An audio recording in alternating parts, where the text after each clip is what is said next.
vamos a comenzar y buscando el texto en Génesis capítulo 3, del 7 al 15.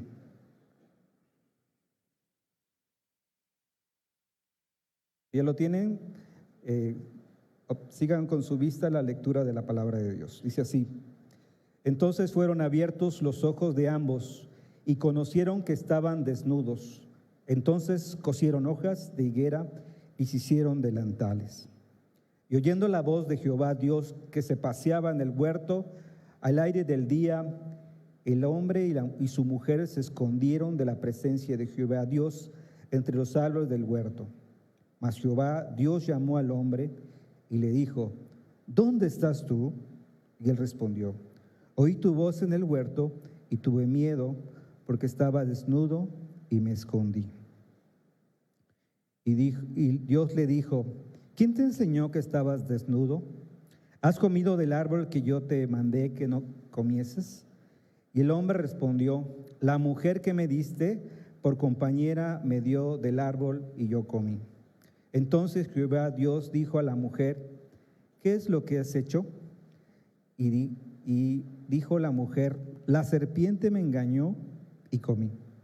Y Jehová Dios dijo a la serpiente: Por cuanto esto hiciste, maldita serás entre todas las bestias y entre todos los animales del campo. Sobre tu pecho andarás y polvo comerás todos los días de tu vida. Y pondré enemistad entre ti y la mujer, y entre tu simiente y la simiente suya. Esta te herirá en la cabeza y tú la herirás en el calcañar. Les invito a orar. Vamos a orar. Señor, que estás en los cielos, gracias te damos por este día. Gracias por poder congregarnos en tu nombre. Tu palabra dice que si te honramos, tú honras. Tú honras a los que te honran. Así queremos honrarte a ti en este día. Queremos prestar atención a tu palabra y queremos que tú nos hables a nuestra vida de acuerdo a nuestra necesidad. Te lo pedimos en el nombre de Jesús. Amén. La primera vez que escuché acerca de la realidad, o fue una realidad, el pecado en mi vida, fue cuando tenía 8 años. Había viajado con unos tíos para estar ahí con ellos. A los 8 años los escuché discutir, y la discusión era porque mi tío había decidido darme para mi escuela, para mi gastada, un dinero. Creo que eran 50 centavos y podía comprar cosas ahí en la escuela. Y bueno, la discusión mi tío la ganó.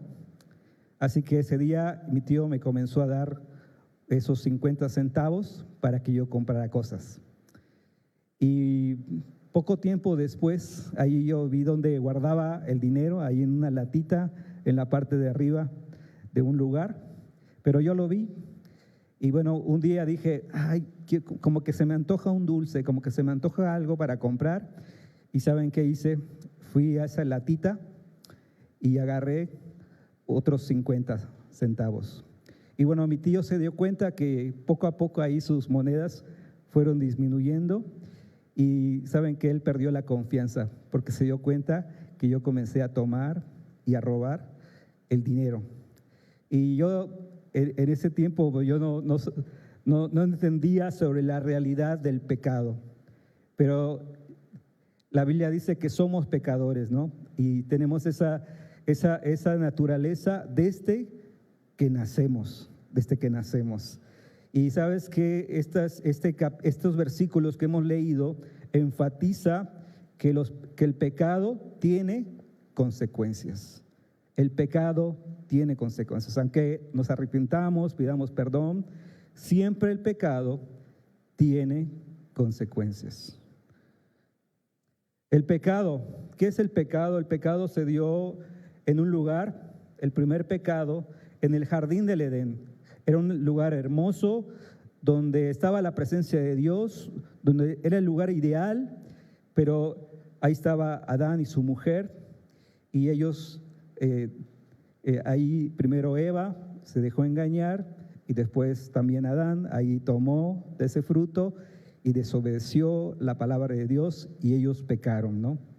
El pecado es el resultado de desobedecer la palabra de Dios. Alguien dijo que el pecado es cualquier falta de conformidad o transgresión a cualquier ley de Dios dada como norma para cada criatura racional.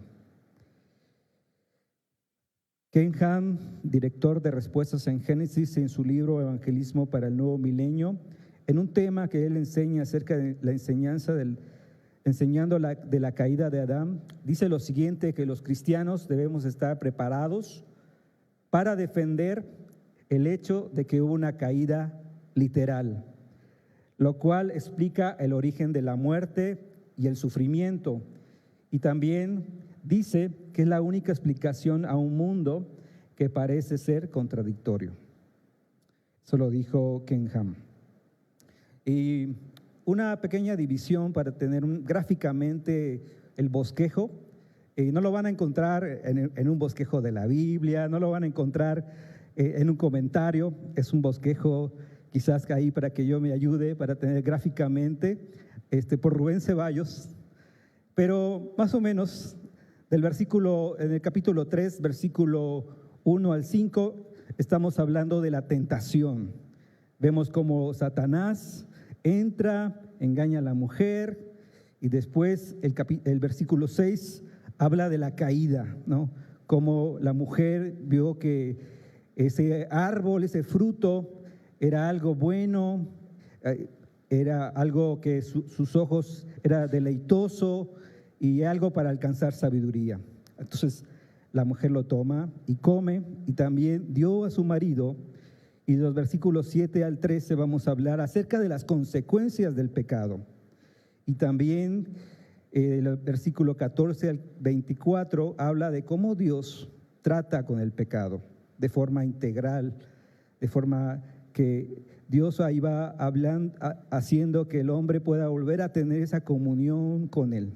Entonces, cómo Dios va tratando con el pecado. Gráficamente, ahí podemos tener la idea general del capítulo 3. Entonces, vamos a estar mirando las consecuencias del pecado del hombre. Tuvieron repercusiones serias, graves, hasta el día de hoy. Cómo ese pecado hace muchos años ha tenido repercusiones y ha llegado a nuestro tiempo hasta el día de hoy. Y nos ha alcanzado a cada uno de nosotros. Bueno, ¿qué consecuencias tuvo? La primera que vamos a ver, que fueron consecuencias de forma inmediatamente. Y quiero que observemos una palabra que vamos a ver en nuestras Biblias muy a menudo. Y cuando veamos esa palabra, tenemos que hacer como un para considerar. Entonces, quiero hacer un análisis de esta palabrita, ¿no?, que aparece aquí, entonces. Y la vamos a considerar. ¿Cómo se usa esta palabra entonces? Funciona de 3 maneras. Es un adverbio de tiempo que indica que la acción ocurre en el tiempo y ocasión del cual se habla. Por ejemplo, dice ahí, abrí la puerta de la jaula para darle el alpiste y entonces voló el pajarito, ¿no? Y también en otro ejemplo indica una acción que ocurrirá después de lo expresado. Por ejemplo, te comes la sopa, entonces te podrás levantar para ir a jugar. Ahí le decimos a nuestros hijos, ¿verdad? Le ponemos, haz esto, y entonces te doy esto, ¿no? Y también es una conjunción que introduce una oración que expresa una deducción o una conclusión que se extrae de la oración anterior, como lo que vemos aquí. Algo pasó y entonces viene algo, ¿no? Entonces, por ejemplo, se puso a llover, entonces tendremos que llevar un paraguas. Entonces, por causa de la lluvia, para que no me moje, entonces me pongo algo o me llevo un paraguas, ¿no? Es una interjección que remata una respuesta a alguien para decirle que era obvio que ocurriera tal cosa. Por ejemplo, decimos, entonces, ¿qué podías esperar? Entonces, ¿qué esperabas? ¿O qué era lógico o era claro, no?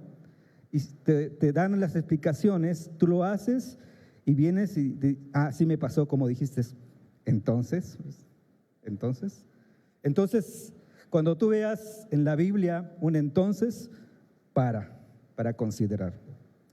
Entonces, ¿qué pasó? ¿Qué sucedió entonces? 4 cosas. Dice que fueron abiertos los ojos de ambos, conocieron que estaban desnudos, cosieron hojas de higuera y se hicieron delantales. Y la primera de las cosas es que ellos perdieron su gloria original. Y en vez de mirar a Dios, se vieron a ellos mismos. Vieron su realidad, se vieron que eran culpables, que habían desobedecido, que ya tenían una naturaleza, que ya no eran inocentes, sino ya eran culpables. Entonces fueron abiertos sus ojos para conocer el bien y el mal, como bien sabían que iba a pasar. Pero también dice que conocieron que estaban desnudos, se vieron a ellos mismos, dejaron de ver a Dios, su gloria, dejaron de escuchar la voz de Dios y ellos se voltearon a ellos mismos, ¿no? Tanto a él, el hombre, como a la mujer, ellos se vieron que estaban desprovistos de esa gloria original que ellos tenían. Y también dice que lo que hicieron ellos fue cubrirse, ¿no? Tratar de cubrir esa desnudez. Dice que cosieron hojas de higuera. Y esa es la primera mención de un árbol en la Biblia, es la higuera.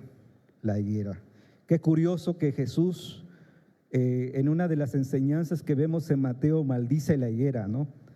Y luego como al siguiente día que pasa, esa higuera estaba seca, ¿no? Y representa ahí al pueblo de Israel, esa higuera que no daba fruto. Y bueno, ¿cómo es eso, no? De las consecuencias. Y se hicieron delantales, ellos se cubrieron con esas hojas de higuera que ellos hicieron, pero esto a Dios no le agradó, no la forma como ellos se trataron de cubrir o escapar de la presencia de Dios. Entonces, hubieron consecuencias de forma inmediata, rápida. En el momento que ellos desobedecieron, ellos tuvieron consecuencias, ¿no? Así es el pecado en nuestra vida. Trae consecuencias, a veces no lo ves, pero son de forma inmediata las que pasan. A veces tenemos ese sentimiento de culpa, de miedo, de tratar de esconder, y eso es lo que pasa, ¿no? Hay consecuencias y esas consecuencias pasan de forma inmediata, rápidamente.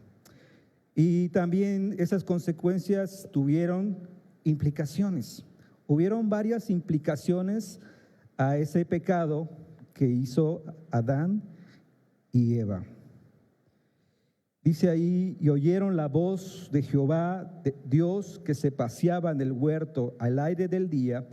El hombre y su mujer se escondieron de la presencia de Jehová, Dios, entre los árboles del huerto. Ahí estaba Dios, y lo que era antes un deleite, estar con Dios, hablar con Dios, caminar con Dios, ahora ellos era algo malo. Estar escapándose de la presencia de Dios. Ahora yo me pregunto, hermanos, ¿nos podemos escapar de la presencia de Dios? No nos podemos guardar, ¿no? Aunque nos alejemos lo más en otro país, en otro continente, ahí Dios nos va a encontrar. Hubo un hombre en la historia que trató de escapar de la presencia de Dios. Este hombre era un profeta. ¿Quién era ese hombre? Jonás, ¿no? ¿Se escapó de la presencia de Dios? No nos podemos escapar de la presencia de Dios. Y sabes que lo triste y lo lamentable, comenta Warren Wiersbe en su explicación en el libro de Génesis, en su libro Bosquejos Expositivos, él comenta que lo más triste y lo más lamentable que ellos perdieron es el deseo de comunión con Dios, ese deseo de estar con Dios, de escuchar la voz de Dios, de andar con Dios, de estar ahí en su presencia.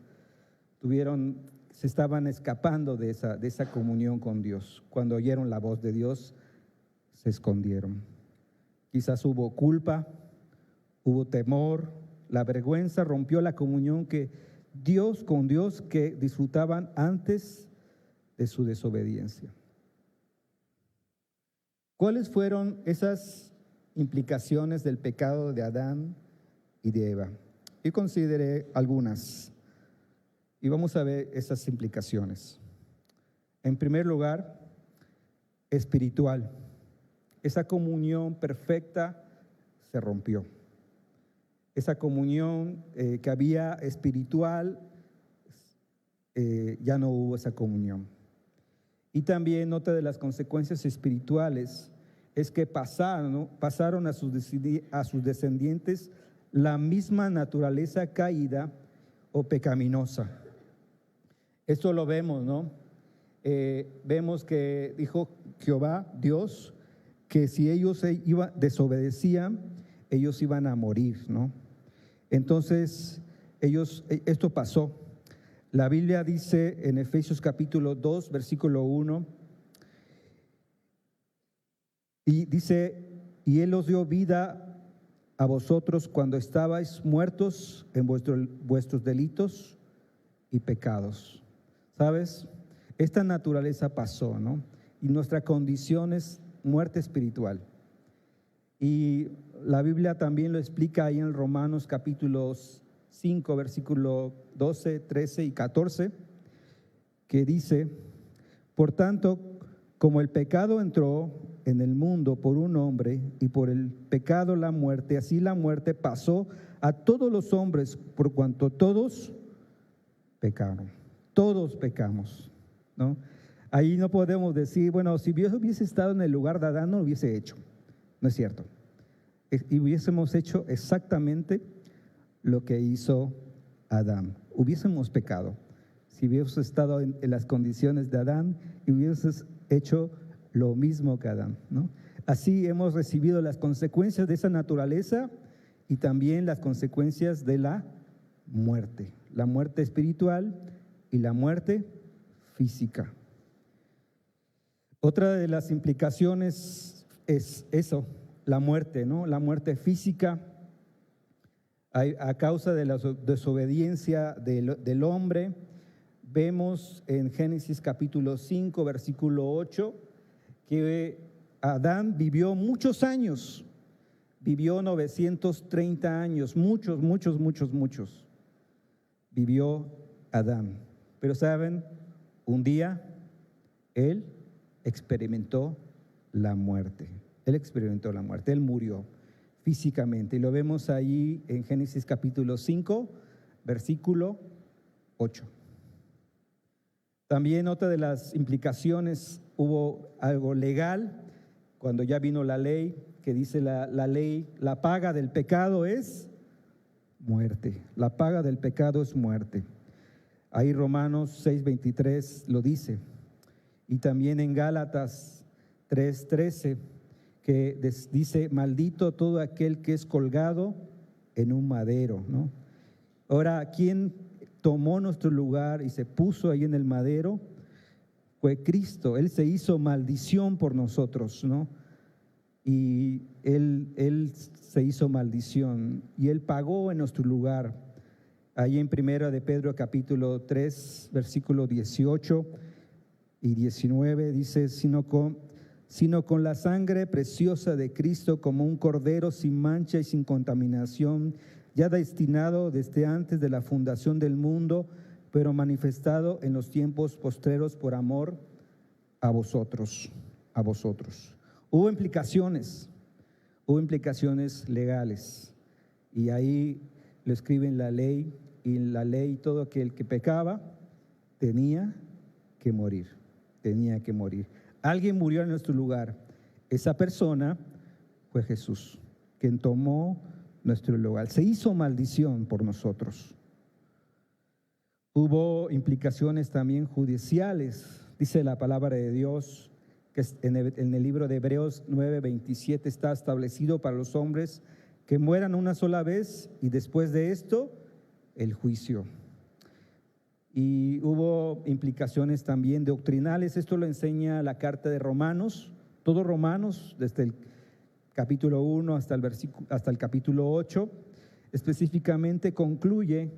Romanos 3:23 hace una conclusión y dice: por cuanto todos pecaron y están destituidos de la gloria de Dios, tanto gentiles como judíos y como otros pueblos, y como personas que se creían religiosos, estaban dentro de ese grupo, ¿no? Entonces concluye y dice: por cuanto todos pecaron y están destituidos de la gloria de Dios. Y ahí en un versículo en Romanos 5:8, estando en esta condición, Dios nos vio.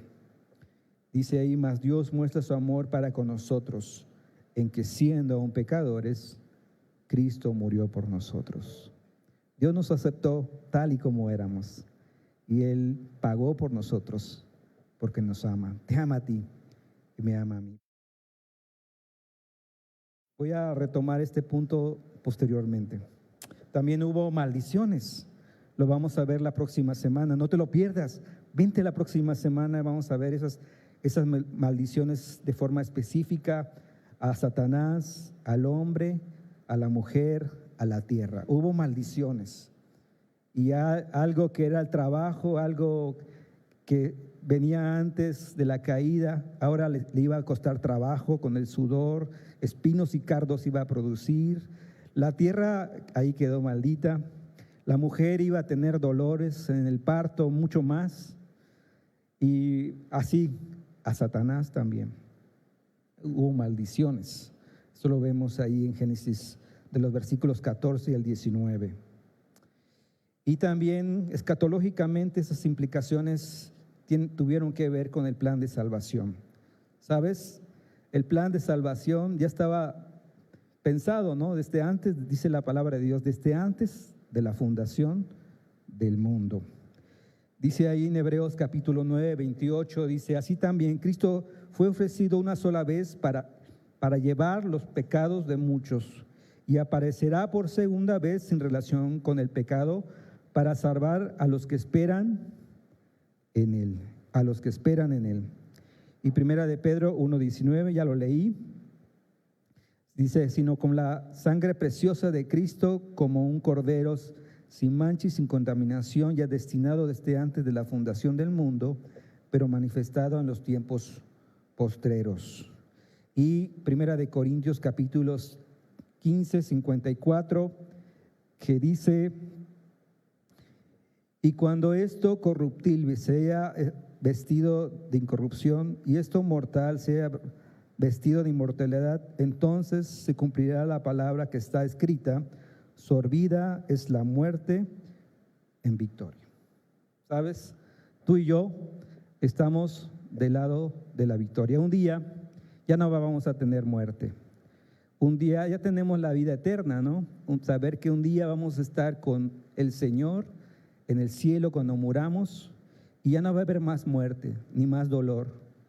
Y ahí se va a cumplir esta palabra, ¿no? Sorbida la muerte en victoria. ¿Y quién fue el primero en la resurrección? Nuestro Señor Jesucristo. Nuestro Señor Jesucristo. Allí tuvieron consecuencias de forma inmediata, hubieron implicaciones, todas estas que vemos a considerar. Quizás hay más, ahí podemos tomar o pensar. Yo tomé estas implicaciones fuertes hacia nosotros, ¿no? Y también a consecuencia de esto, de la caída del hombre, pues Dios tuvo que intervenir. Dios no nos creó y nos dejó para que nosotros ahí quedemos y veamos qué hacer, sino que Él tomó ahí al hombre, y Él de forma integral va a tratar con el hombre caído. Así que Él nos ha abandonado a nuestra suerte, y porque nosotros pecamos, ahí que el hombre se arregle, ¿no? Dios tomó esa parte de cómo tratar al hombre caído. Dios intervino. Y me gusta mucho ahí considerar en este versículo 9 que dice, más Jehová, más Jehová. Y se me hace muy similar a un versículo que tenemos en el Nuevo Testamento, que es, ya lo leí también, que es Romanos 5:8, que dice, más Dios muestra su amor, ¿no? Porque de tal manera Dios, y Dios nos ha creado, tuvimos esa prueba del pecado, el hombre pecó, el hombre cayó y Dios nos dejó. Dios siempre ha estado interesado en los asuntos del hombre y Dios siempre interviene. Y en el libro de Daniel queda muy ahí, en todo el libro, este concepto, que el cielo gobierna en los asuntos del hombre, en que el hombre tenga el control, el poder político, económico, mundial. ¿Quién sigue gobernando sobre todo? Es Dios, es Dios. El cielo gobierna en los asuntos del hombre. Y era algo constante, que se cambiaban los gobiernos, los reyes, pero ¿quién sigue gobernando este mundo? Aunque pensamos que todo está perdido, sigue siendo Dios, sigue siendo Dios. Ahora sí que Dios va a intervenir y va a pedir cuentas al hombre caído. Y dice ahí la palabra de Dios, Jehová Dios llamó al hombre. Y la pregunta que yo me hago, ¿quién busca a quién? ¿Dios al hombre o el hombre a Dios, no? Que algunos en el testimonio dicen, bueno, yo hacía esto y esto y esto y por eso yo fui salvo, ¿no?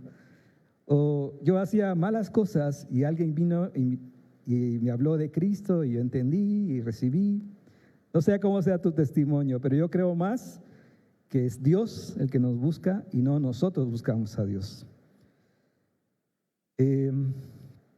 Y Dios le dice al hombre, ¿dónde estás tú? Hasta me sale como yucateco. ¿Dónde estás tú? Y ahí vamos a ver algo bien interesante, cuál es nuestra condición delante de Dios.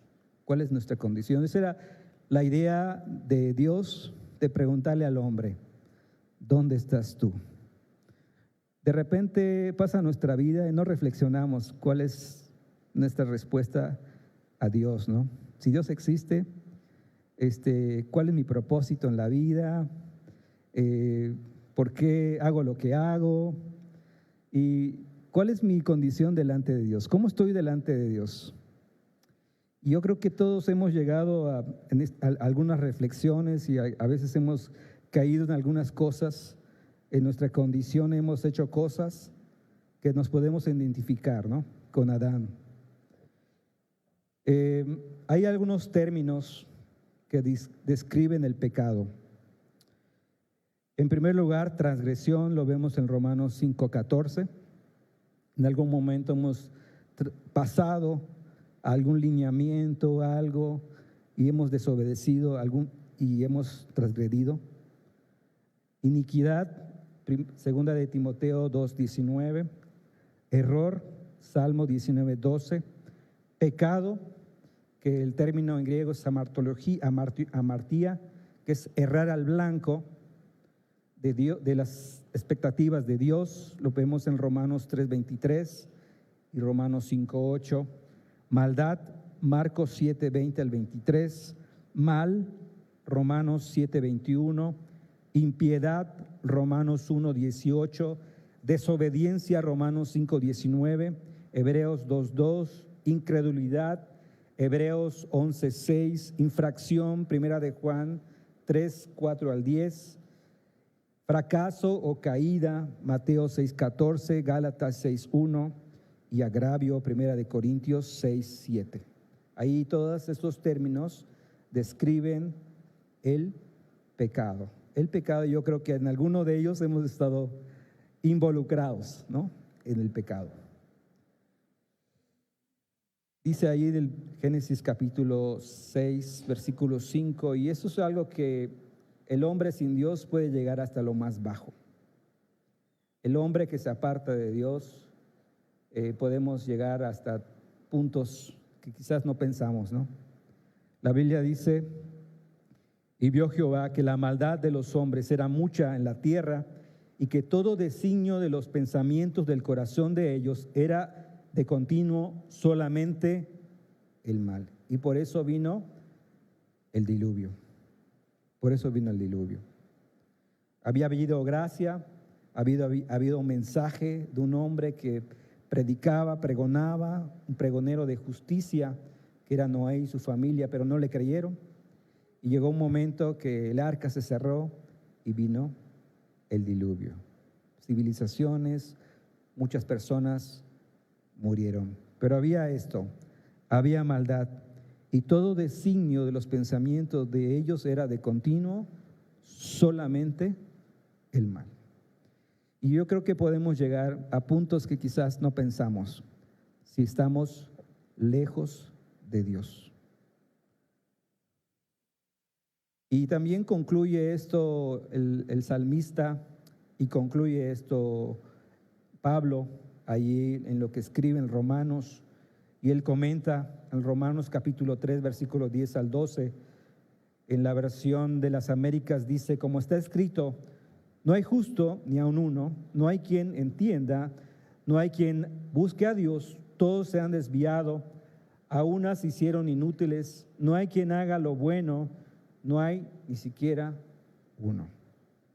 No hay ni siquiera uno. No nos podemos justificar delante de Dios, porque la Biblia dice que todos somos pecadores. Aunque hayas cometido un pecado, eres pecador. La Biblia dice que somos pecadores. Y si decimos que no tenemos pecado, dice la palabra de Dios, la hacemos a Él mentiroso, y su palabra no está en nosotros. Entonces, sí somos pecadores. Ahí lo dice la palabra de Dios. Y dice en Isaías que todos nos descarriamos como ovejas, cada cual se apartó por su camino.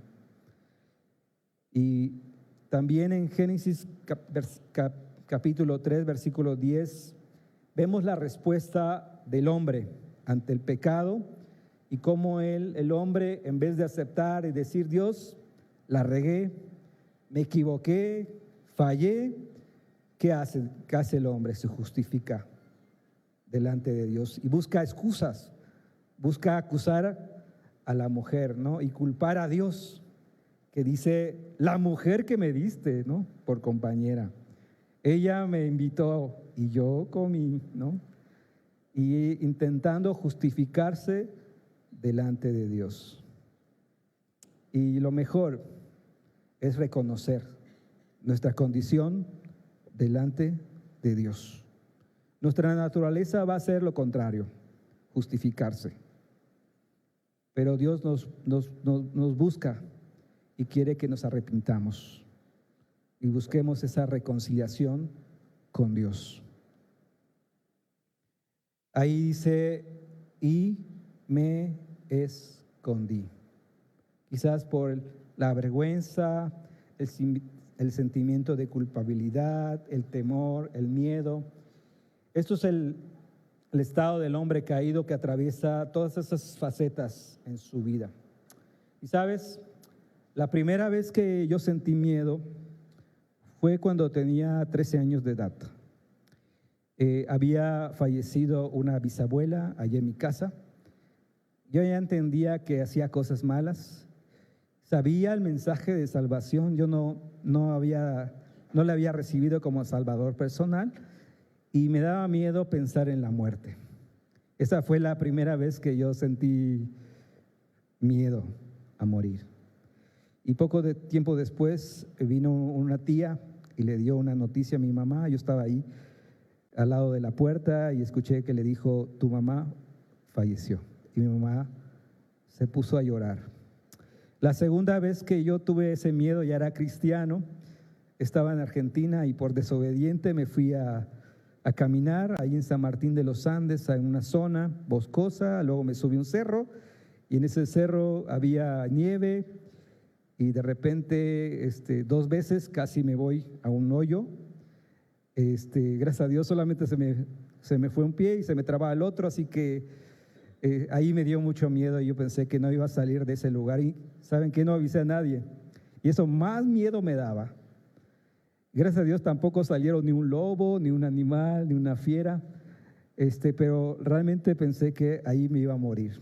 Y realmente yo creo que tú y yo hemos sentido en algún momento miedo, ¿no? Dice que tenemos el miedo a la muerte, ¿no?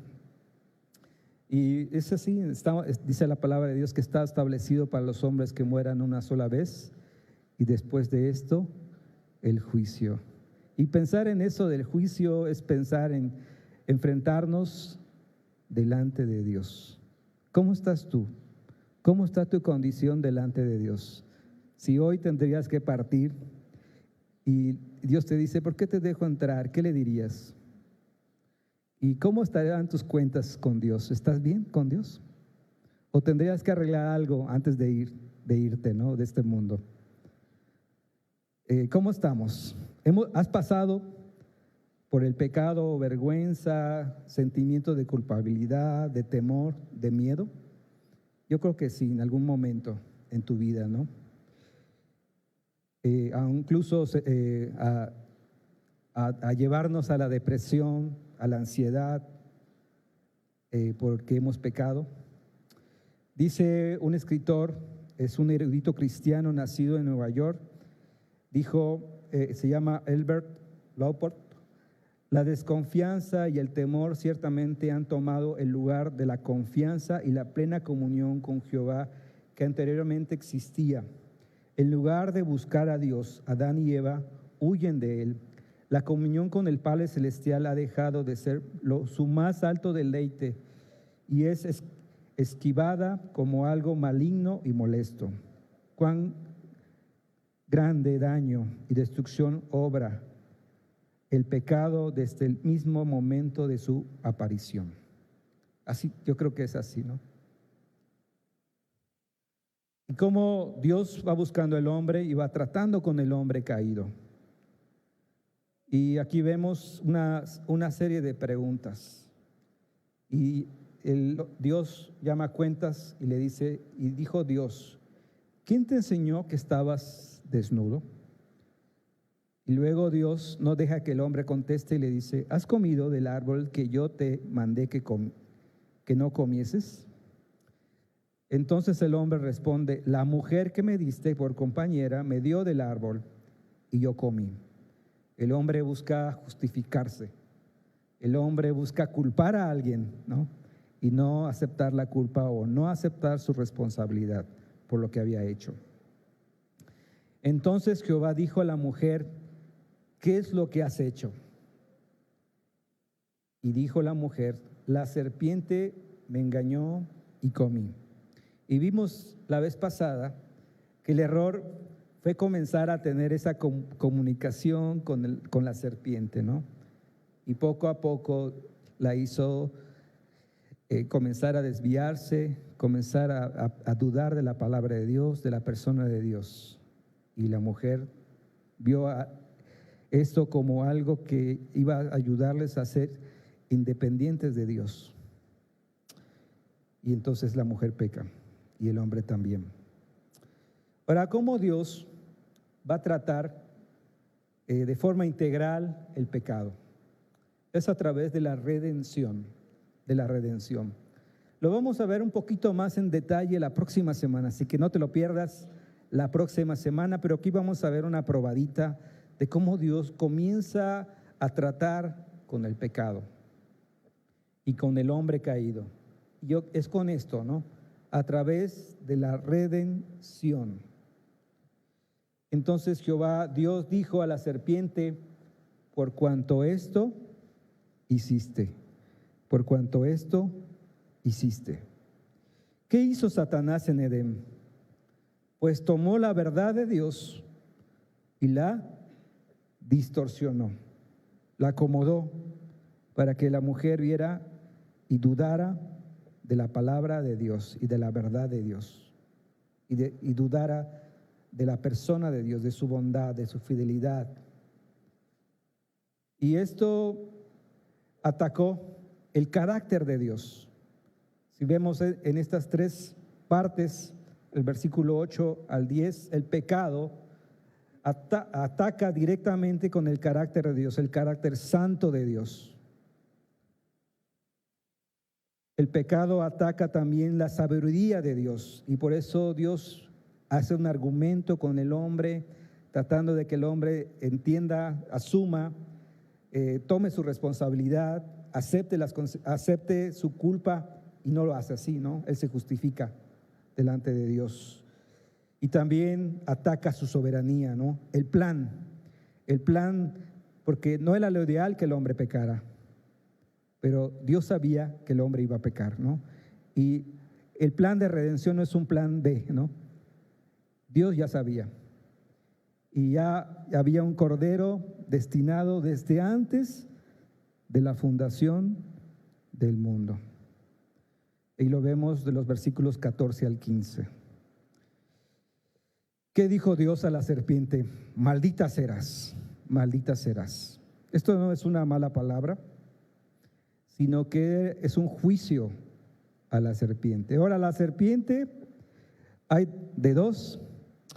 Ahí dice en los versículos 1 que estudiamos hace 15 días, pero la serpiente era astuta más que todos los animales del campo que Jehová Dios había hecho.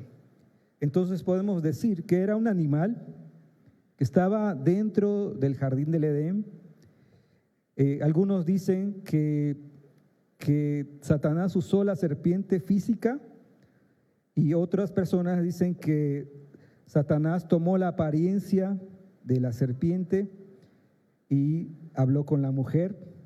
Yo más me inclino por la primera, que era un animal que Dios usó para hablar con la serpiente, ¿no? Y era una serpiente literal, aunque cuando hablamos de la serpiente, otros comentan que era una entidad que conocemos como Satanás, ¿no? La Biblia le llama la serpiente antigua. Toda esta parte de este estudio me ha hecho buscar mis apuntes del Instituto Bíblico y comenzar a estudiar sobre el hombre, sobre el pecado, sobre Dios.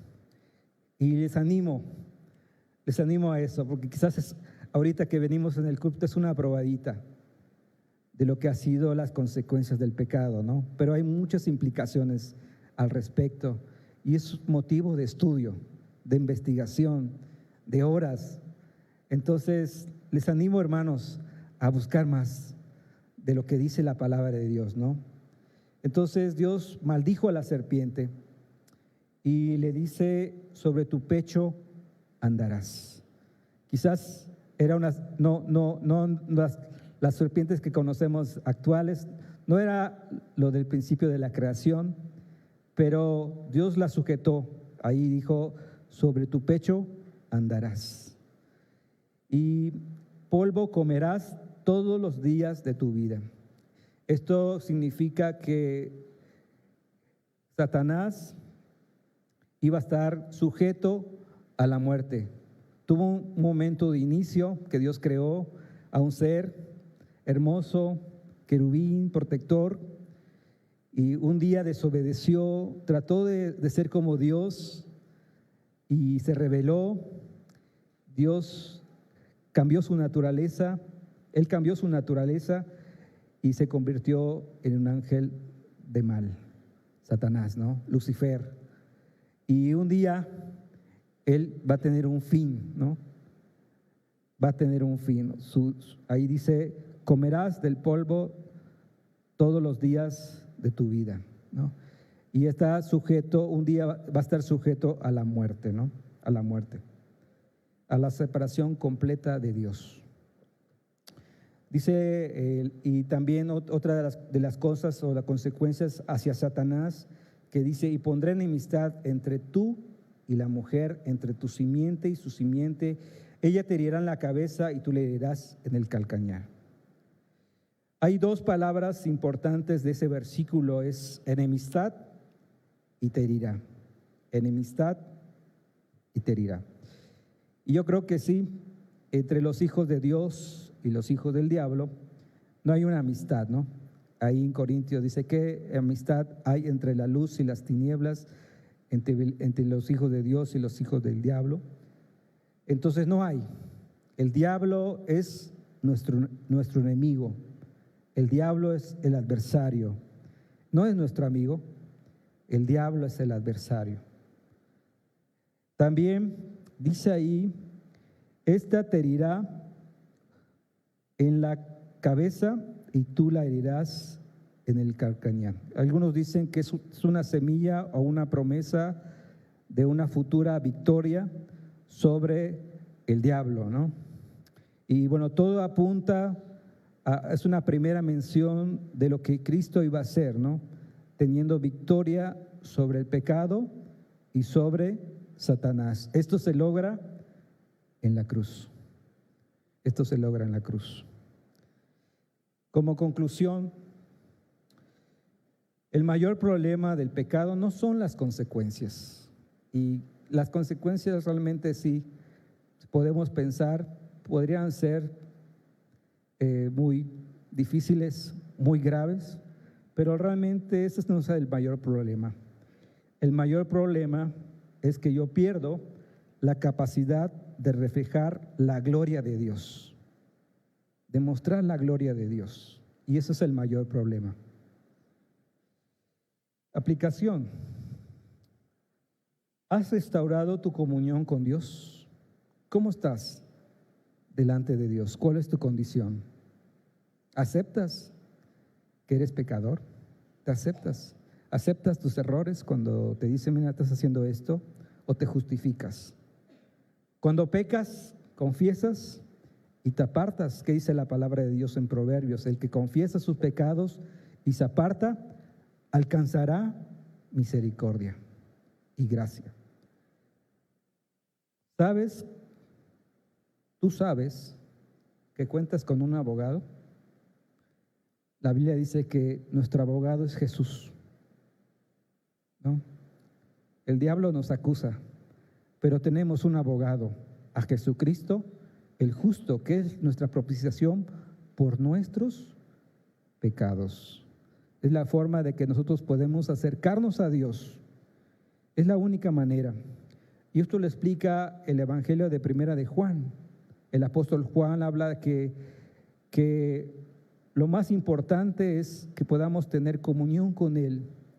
Esa comunión es verdaderamente con el Padre y con su Hijo Jesucristo. Ellos caminaron con Él, comieron con Él, lo tocaron. Ellos vieron a Jesús. Ellos vieron que esa comunión se podía tener a través de Cristo. Entonces, el libro va escribiendo, detallando cómo un hombre pecador puede tener comunión con un Dios santo. ¿Cómo es? A través de la confesión, que dice, si confesamos nuestros pecados, Él es fiel y justo para perdonarnos y limpiarnos de toda maldad. Y también dice que es un Dios de amor. ¿Cómo un hombre pecador puede contar con el amor de Dios y con el perdón de Dios? A través de la cruz de Cristo. Él vino a este mundo, anduvo sin pecado, pero dio su vida por nosotros. Y también, ¿cómo un hombre pecador puede tener la vida eterna? La palabra de Dios en 1 Juan 5 dice que el que tiene el Hijo de Dios tiene la vida. El que no tiene el Hijo de Dios no tiene la vida. ¿Tú tienes la vida eterna? ¿Tienes a Cristo? Y como conclusión final, cumplamos con el propósito más alto por el cual fuimos creados: reflejar la gloria de Dios. Y Dios, yo creo que quiere conformarnos a la imagen de su Hijo, porque la imagen de su Hijo refleja la gloria de Dios. Quiero hacer dos oraciones. Si hoy